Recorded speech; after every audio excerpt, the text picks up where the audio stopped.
Good morning everyone. स्वागत है आपका अपने यूट्यूब चैनल नौकरी करियर पर। तो आइए दोस्तों, बिना देर के शुरू करते हैं। आज के एपिसोड का हमारा पहला पॉइंट है, चिकित्सा जगत में मानव के बढ़ते कदमों को नया आयाम देते हुए ब्रिटेन के वैज्ञानिकों की अगुवाई में विश्व में पहली बार लैब में लाल रक्त कणिकाएं विकसित करने में सफलता प्राप्त हुई।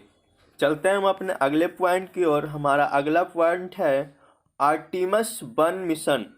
पहली बार ऐसा होगा कि बिना किसी इंसान की मदद से NASA space launch system rocket के जरिए ओरियन स्पेसिस को चांद के चारों तरफ चक्कर लगाकर वापस आने के लिए भेज रहा है। आर्टिमस 1 मिशन को किस स्पेस एजेंसी द्वारा लॉन्च किया जा रहा है? तो इसका राइट आंसर होगा नासा। हम अपने अगले पॉइंट की ओर बढ़ते हैं। हमारा अगला पॉइंट है, T20 विश्व कप में शानदार प्रदर्शन के लिए भारतीय स्टार बल्लेबाज विराट कोहली को आईसीसी का महीने का सर्वश्रेष्ठ खिलाड़ी चुना गया। कोहली ने पहली बार यह पुरस्कार अपने नाम दर्ज किया है। हमारा अगला पॉइंट है, इसरो भारतीय अंतरिक्ष अनुसंधान संगठन इसरो उपग्रह प्रक्षेपण समेत परिचालन गतिविधियों की जिम्मेवारी न्यू स्पेस इंडिया लिमिटेड को सौंपेगा। आपसे क्वेश्चन पूछा जाएगा, इसरो उपग्रह प्रक्षेपण समेत परिचालन गतिविधियों की जिम्मेवारी किसे सौंपेगा? तो इसका राइट आंसर होगा न्यू स्पेस इंडिया लिमिटेड को। इसरो का वर्तमान अध्यक्ष है एस सोमनाथ।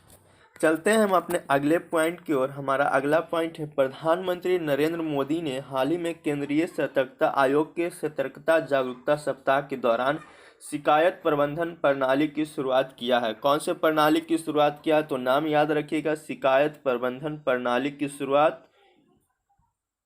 सतर्कता जागरूकता अभियान कब मनाया जाता है? तो सतर्कता जागरूकता अभियान जो होता है 31 अक्टूबर से 6 नवंबर 2022 तक मनाया गया है और 31 अक्टूबर को सरदार वल्लभ भाई पटेल की जयंती पर उनके सम्मान में यह जागरूकता अभियान चलाया जाता है।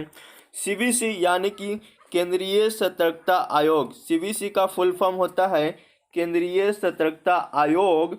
केंद्रीय सतर्कता आयोग 1964 में सरकारी भ्रष्टाचार को संबोधित करने के लिए स्थापित किया गया था।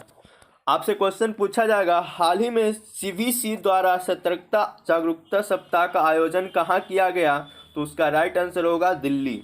चलते हैं हम अपने अगले पॉइंट की ओर। हमारा अगला पॉइंट है सियांग नदी। सियांग नदी जो है अरुणाचल प्रदेश की जीवन रेखा मानी जाती है और सियांग जो है ब्रह्मपुत्र की सहायक नदी है जो दक्षिण तिब्बत से होकर गुजरती है। भारतीय क्षेत्र में प्रवेश करने से पहले इस नदी को यारलुंग सांगपो के नाम से जाना जाता है। नाम याद रखिएगा, भारतीय क्षेत्र में प्रवेश करने से पहले सियांग नदी को यारलुंग सांगपो के नाम से जाना जाता है। यह नदी अभी हाल ही में चर्चा में इसलिए है क्योंकि इस नदी का पानी काला होते जा रहा है। काले होने का मुख्य कारण है चीन में बांध निर्माण गतिविधियों के कारण यह नदी जो है प्रदूषित हो रही है। चलते हैं हम अपने अगले पॉइंट की ओर। हमारा अगला पॉइंट है ओजोन लेयर अर्थात ओजोन परत। ओजोन परत सूर्य से आने वाली पराबैंगनी किरणों को रोकती है और हमें पराबैंगनी किरणों से होने वाले नुकसान से बचाती है। ओजोन परत जो है समताप मंडल में 20 से 35 किलोमीटर के बीच ओजोन गैस का घनत्व अधिक पाया जाता है, जिसे ओजोन परत कहते हैं। ओजोन परत में 1 किलोमीटर की ऊंचाई पर जाने से 5 डिग्री सेल्सियस बढ़ जाती है। और ओजोन दिवस कब मनाया जाता है? तो 16 सितंबर को। याद रखिएगा, ओजोन दिवस मनाया जाता है 16 सितंबर को।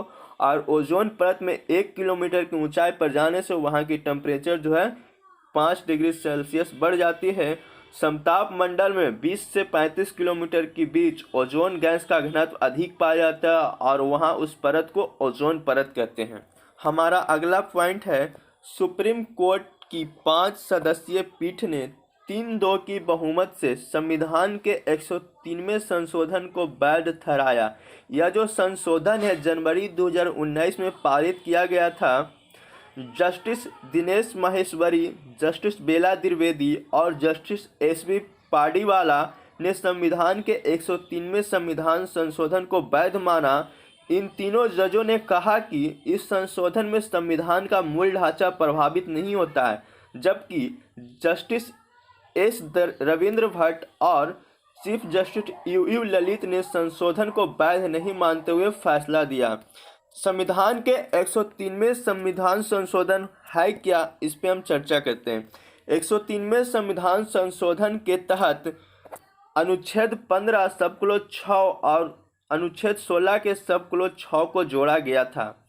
इसके तहत गैर पिछड़ा एवं गैर SC/ST श्रेणी के आर्थिक रूप से कमजोर वर्ग को 10% तक आरक्षण देने की व्यवस्था की गई है। दूसरे शब्दों में कहे तो इस संविधान संशोधन के माध्यम से अग्रिम जातियों यानी कि जनरल सामान्य कैटेगरी के जो लोग गरीब लोग होते हैं उनको आरक्षण की व्यवस्था की गई है। आपसे क्वेश्चन पूछ सकता है, संविधान के 103वें संशोधन को किस आधार पर चुनौती दी गई है? तो संविधान के 103वें संविधान संशोधन को यह कहते हुए चुनौती दी गई थी कि इसमें संविधान का मूल ढांचा प्रभावित होता है। संविधान का मूल ढांचा जो है केशवानंद भारती बनाम 1973 मामले से संबंधित है।